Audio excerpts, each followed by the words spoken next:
Book రాస్తూ ఉన్నాను. అందులో ఆఖరి మాట, చివరి మాట. అందులో ప్రశ్నలు ఎలాగ ఉంటాయి అంటే, బైబిల్లో నాకు గొర్రె కావాలి, మేక కావాలి, దూడ కావాలి, పావురపు పిల్లలు కావాలి, నాకు బలి అర్పించాలి అని ఉంటుంది.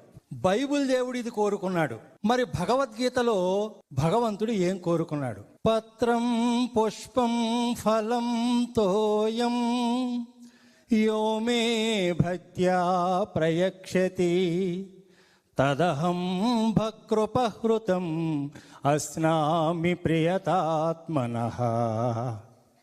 ఇలాంటి శ్లోకాలు రాసి నాకు పత్రమైనను, పుష్పమైనను, ఫలమైనను, తోయమైనను ఏదో ఒకటి నువ్వు నాకు సమర్పిస్తే నిన్ను నేను అనుగ్రహిస్తాను.